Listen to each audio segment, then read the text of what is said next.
ole tuna hian hei react langa kan omega hi CV200X ani hei hi thakop maya tuna hian hei kan off-road chho tak taka atira ka soi selang khan I du thu samlo na tam tak comment ti te fia tumin hei wena hian hian na zara hei engem tong no bin tuna hian react langa kan omega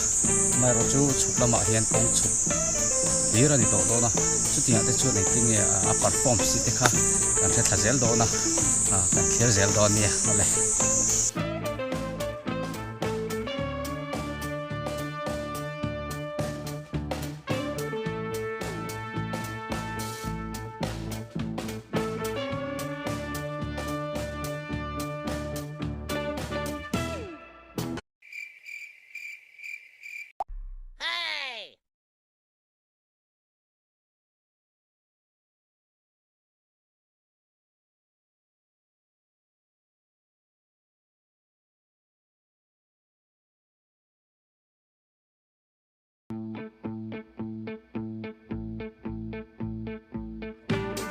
ole hey voina hian kan mo hian CB200X ani tuna hian kan mo hian react langa kan meka tuna hian anuam khop maya maro chu nim hi ro the ulaka chu bang chuan nim hi rowa ziel zumi le kang mei laka kan film khuranga emema kumtin hian helai tlang chhovel te kang ko ani kum loka te po kang mei chuaka chu wang chuan helai to tu tam tak te hian chu kan thida poi off-road kan nei meka he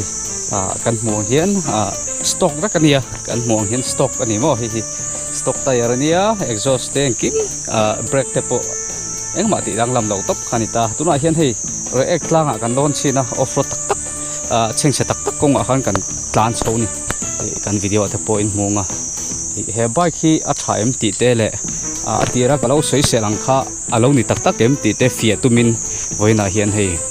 react lang kong chetak noya kan tlan chowa hemi review pa in kon toite kan bang do na hei CV200X ani kan huang hian 200cc ania horsepower le ilo vel te chu Google sa te po en mai tur oma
tuna hian hei roi ek tlang thlen chho ma thlen chho do na puk om pasal thate puk an ti hi helai hi ni ta mi nuai tlan vel te pawh hei an nuam dang dai ve viau maya in chu nghe experience mak tak le dang lam tak ani ti kha kan soi tel duwa ei ka voi khat lon chho na ni a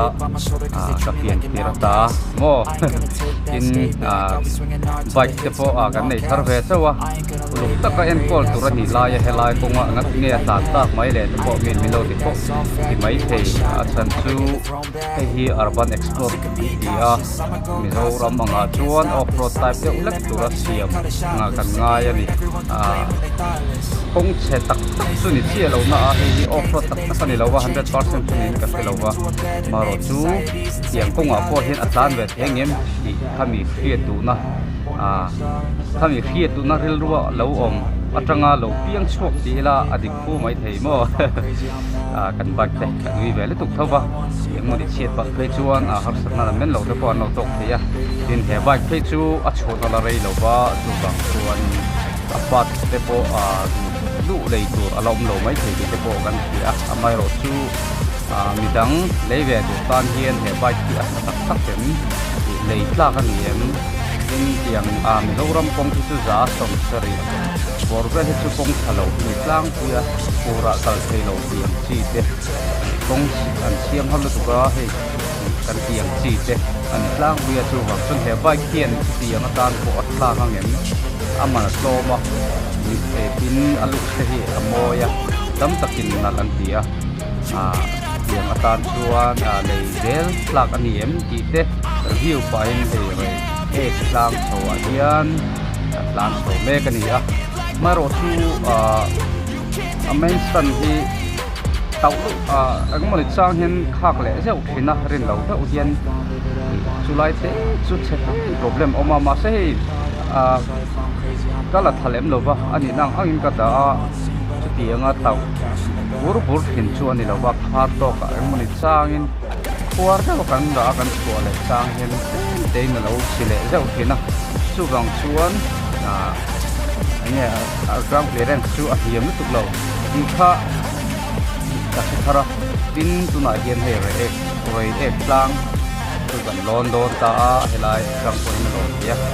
so kon lo ve nual maya hian kan ter de lon ya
rồi ek tăng chút ăn lon từ đây mà cái lại cuốn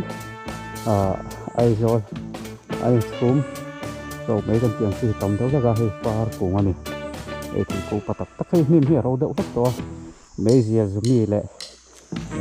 thì lâu tan hiền hay tiền hay càng mấy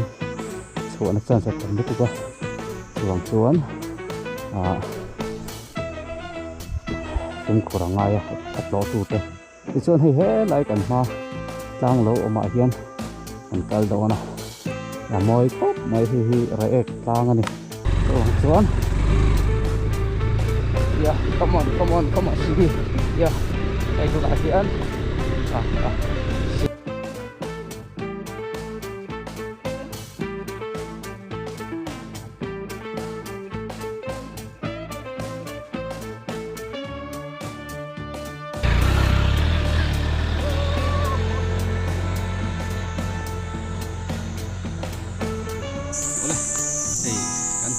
lang hian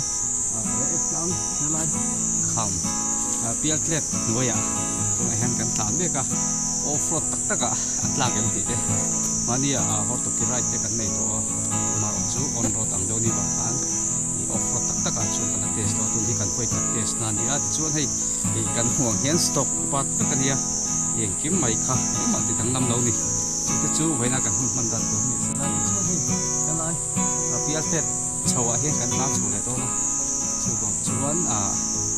apart from na sang ke vir dan te asti te ti te break aman choto kem ti te kan thia chau zel to ni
lalpa lo kirle ma chuan he kong a hian ka kal zela kong zima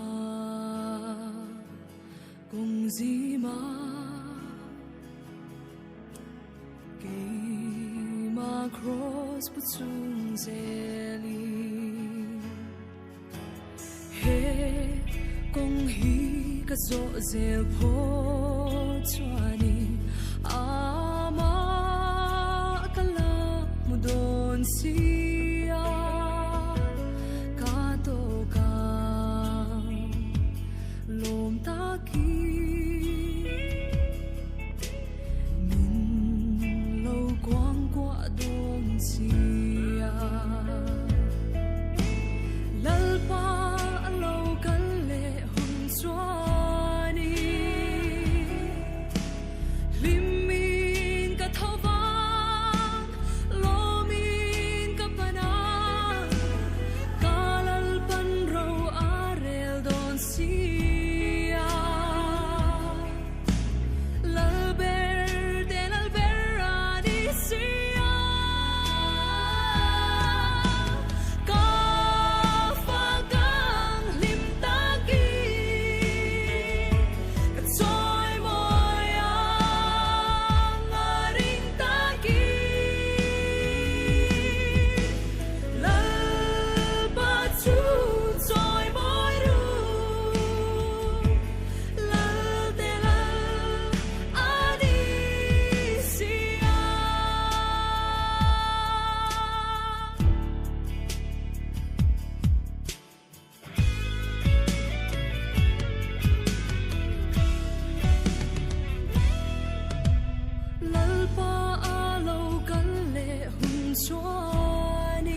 tuna hian hei aizo lampanin kan ho meka chuti rual chun he CB200X hi engangin nge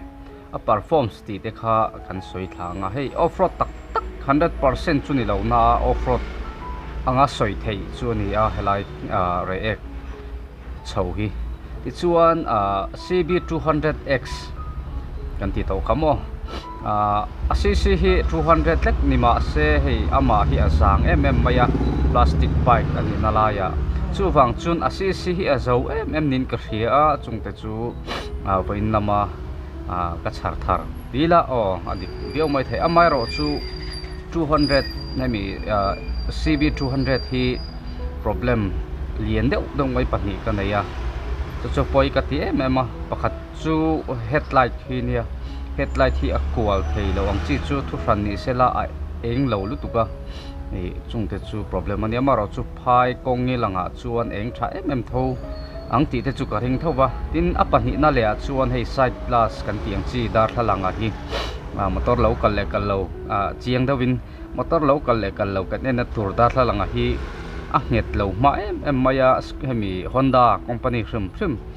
khan hi an problem kang chiar tela tin le lama chuan aman te nena I kan ngai tu chuan a om ve thom maya hengte po hi adventure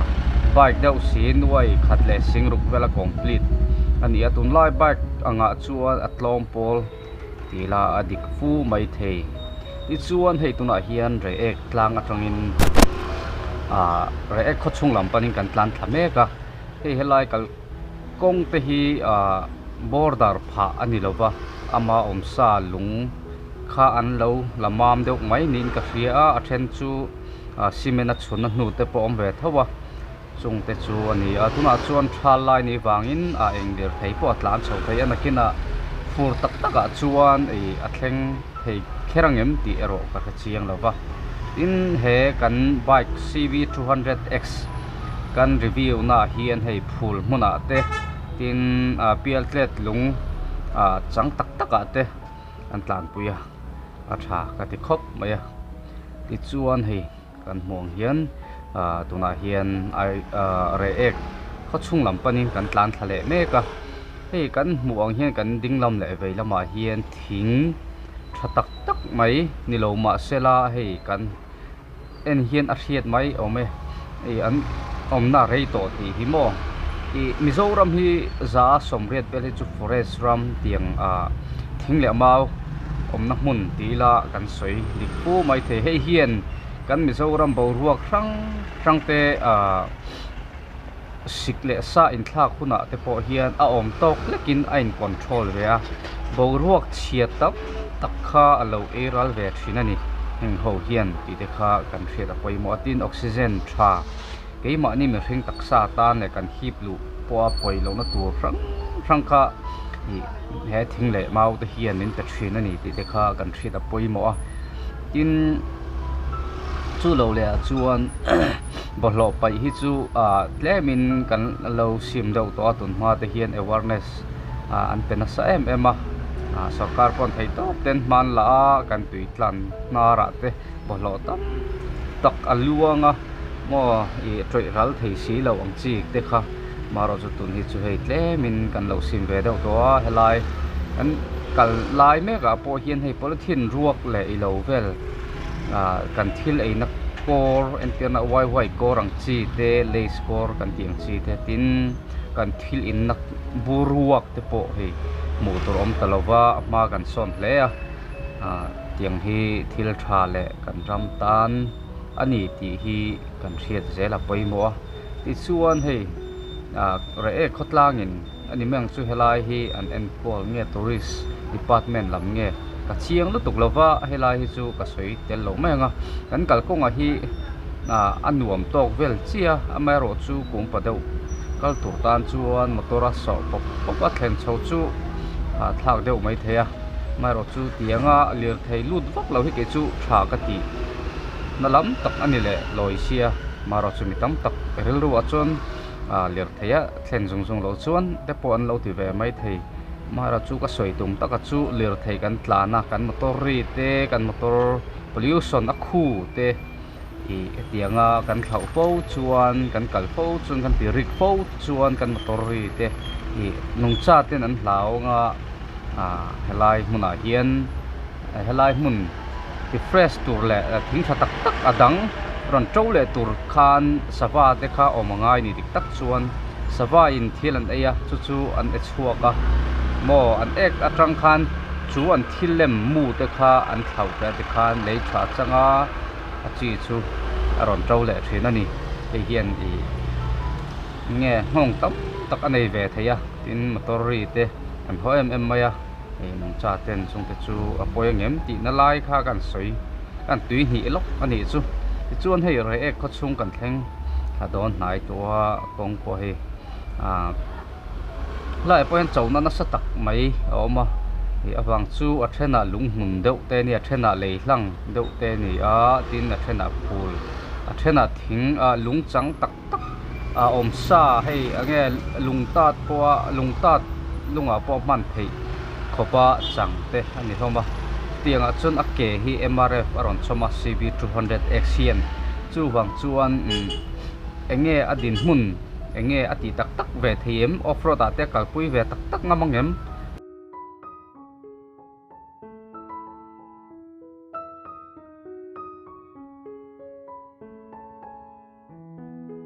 po ui tak chung sin helai tlang a hian gan ti chho velani aka kan video masa te po in lo hier ret to ka atiang kha ni da ke hi 35/25 nge ti velin kan pama ka chiang chia to lova tiang borvel ni tura chon ka nga ya aru thokhat hiau in ka sia ka ti thep lem lawa tun tum chu awang chu ake hi MRF ka soi sel fo wa than dar ba danga te asleng du em maya aslep du phian maya chu wang chuan kan ang hei hi chu ru deuh lekin kan bang chinange hemi tayar hi ka lakmel sheet ngai lo ani MRF stock hemi englo ba ka hian leitur po hi awmangem ka thelo ba chung te ni wang chuan helai tlang a hian ti hian toy te in kun kan bang ani ole khan akot helai tourist lot na lai vel kan theng thale ta khot chung fan na te kan en ho le zel don nia ole tuna hian hei pathian khoi na zara mo pathian le kan ram tan ni po ni chuang lovin mo hei rek lu chho don atlang chho na tura hian hei mi get pui hi an siam me kan kina chuan khok kher na thatak te pon na kal pui don ni pon alanga tuna chuan hen siam me ka hei lai te restaurant tur ani mela anom khopang ti chuan hei aizol app maya om ni si bo ruak nuam mai re ek tang te chuni ta re ek tang te chuni ta a bo ruak hian nuam khop maya kan huang hian hei khothiar ta he rem maya hei pangpar po saron par sang sang te nei ve ni mo hei pangpar hian war khop maya hian saron par te chu hei moi maya kan huang hian he lai me te po ping lek lek te ping chi lo te mo an kho en ko la hian hei a thaka ti khop maya hei do na han ko war te po chak piau na amaro chu helaya chon kan ko war lok mai nga re ek tlang tak chu ni at lek lek to chu wang chon a moi to dong lo pa hi chu wang chuan kan tho tir to lo mai nga ti chuan hei tu na hian re ek ko chu kan chua san le do na kin loka i abrek hi he khop mai kan mang na sa chu wang chuan abrek hi hiam te pani ti te kha ka sei do ti chuan hei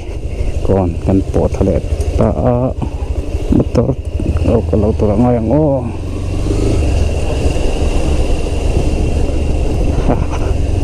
anuam kho mai re ka chung hi thing tlang khoro ro chung ka nuam ti pol ania re hi chu hi atlang phre ma ro chu akal kong hi aizol tang hian chuk wang a chho le wang ni lai te hi ani nom deuh thina ma ro chu mi zo khokar mi zo ram khokar kong a chuan kong te ma se kong thapol tak le kho fai ber tila chu tiang te po hei an khuati 5mm mai a mun tina hian an dai fem thlengin chung te chu ani a an nuam khop mai ti bak chu soi tur kan thami ulo ni wa in chu ha ha an nuam ani an nuam ha ha nong hit em en zeu ngai da thalang helam pang hi loose te not range lo chona tai thei don lo wa chu wang chuan ina an ti to mai don ni a chia ni lo wa a loose ringot mo thol ringot grazia te pon ni thon da rum mi mi side mi mirror mount na hi du thu sam lo wa hi grazia te pon ni thowa scooter ra te po hi ka problem ber ania mar ba chu hei ai long lam pan to don ni mar chu bike sia chu ni lem lo wa honda rum mi chu ma se soi nu an eng ma lian bua te hi du thu sam lo na tam tak oma chung te chu han sai thei du ni hemi kan kal kong a hian tu na hian ai long lam panin kan tan le ne ka hei kong that o off road ani to lo mo off road tan kong tha tan ni chu zo lo te ola chu ma tak sim khura ngai ngani pal te lom ve no te kan lo wa sim ka ngai an nuam khop mai ai long lam kan pan ton ni